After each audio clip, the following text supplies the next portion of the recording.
ಅವನು 600 ಆಗ್ಯದ. ಅದ್ರ ಬಗ್ಗೆ ಯಾಕೆ ಪ್ರಹ್ಲಾದ್ ಜೋಶಿ ಹೇಳ್ತಾ ಇಲ್ಲ? ಯಡಿಯೂರಪ್ಪ ಯಾಕೆ ಬಾಯಿ ಮುಚ್ಕೊಂಡು ಕೂತಾನ? ಅದು ಹೆಣ್ಮಕ್ಳಲ್ವೇನು?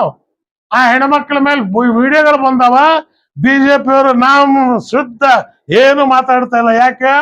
ಇಲ್ಲಿ ಒಂದು ಕೇಸಿಗೆ ನೀವು ಇಷ್ಟೆಲ್ಲ ಮಾಡಿದ್ರಿ, ಅಲ್ಲಿ 600 ಹುಡುಗಿಯರಿಗೆ ಪಿನ್ ಚುಚ್ಚದಾನ, ಪೆನ್ ಚುಚ್ಚದಾನ, ಸೀರೆ ಹೇಳದಾನ, ಬೆತ್ತಲೆ ಮಾಡ್ಯಾನ, ಅವೆಲ್ಲ ವಿಡಿಯೋಗಳು ಬಂದವ. ಮೋದಿ 2 दिन थे, अच्छे दिन आएंगे. ಇದೇ ಅಚ್ಚೇ ದಿನ. ಈಗ ಪ್ರಜ್ವಲ್ ನನಗ್ ಪಾರ್ಟಿಯಿಂದ ಹೊರಗೆ ಹಾಕಿದ್ರಿ ಅಂತ ದೇವೇಗೌಡರು ಹೇಳಿದ್ರು. ಏನ್ ಪ್ರಯೋಜನ? ಬಸ್ರಿ ಆದ್ಮೇಲೆ ಹೊರಗೆ ಹಾಕಿದ್ರೆ ಮಗು ಯಾರದ್ದು? ಅದನ್ನ ಸಾಕೋರು ಯಾರು? ಆ ಹೆಣ್ಮಕ್ಳಿಗೆ ಪರಿಹಾರ ಕೊಡೋರು ಯಾರು? ಇದಕ್ಕೆ ಉತ್ತರ ಇದೆಯಾ?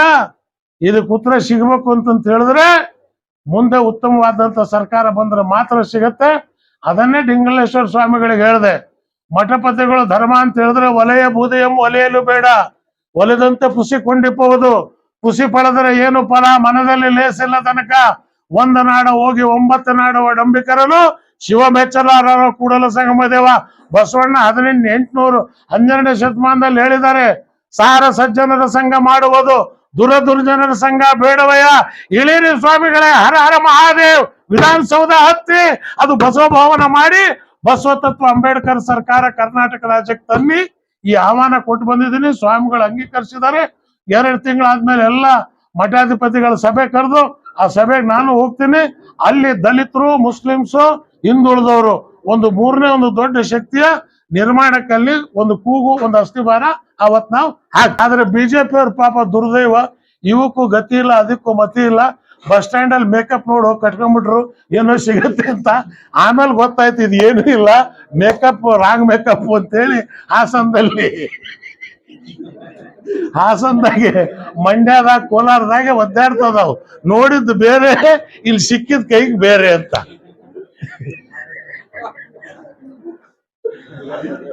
ನೀವು ಅಂದಂಗ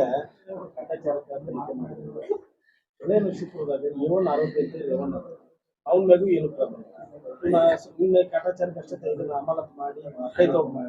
ಇಲ್ಲ. ಅದನ್ನ ಸರ್ಕಾರದವರು ಇದು ಕೇಸನ್ನ ಸೀರಿಯಸ್ ಆಗಿ ತಗೋಬೇಕು. ಇನ್ನು ಇದ್ರಲ್ಲಿ ಯಾರ್ಯಾರು ಇನ್ವಾಲ್ವ್ ಇದ್ದಾರೆ? ಶಿವಕುಮಾರ್ ಹೇಳಿದ್ರು ಪೆನ್ ಡ್ರೈವ್ ಅಂತ ತೋರಿಸಿದ್ರು. ಆ ಪೆನ್ ಏನು? ಆ ಡ್ರೈವ್ ಯಾವುದು?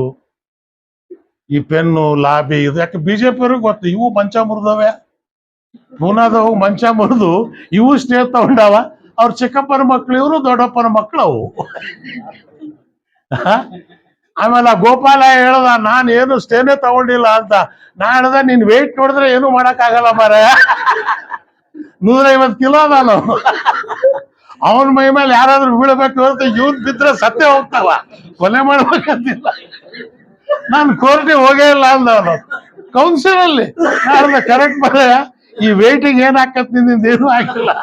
ಅವ್ರದ ನೋಡು ಪಕ್ಕದಾಗ ಕೂತಾರ, ಅವ್ರು ಸ್ಟೇ ತಗೊಂಡಾರ. ಹೌದು ಅವ್ರು ತಗೊಂಡಾರ ಅಂದ ಅವನು. ಯಾಕೆ ತಗೊಂಡ್ರು ಸ್ಟೇ?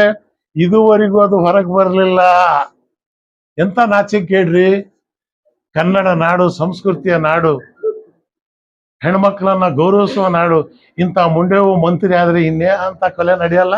ಅವನು ನೋಡ್ದ ಹುಡುಗ ನಮ್ಮ ಮಂತ್ರಿಗಳೇ ಮಾಡ್ಯಾರ, ನಾನ್ ಯಾಕೆ ಮಾಡಬಾರ್ದು? ಅದಕ್ಕೆ ಅವತ್ತು ಆಡಳಿತ ನಡೆಸ್ತಕ್ಕಂಥವ್ರು ಶುದ್ಧವಾಗಿರ್ಬೇಕು.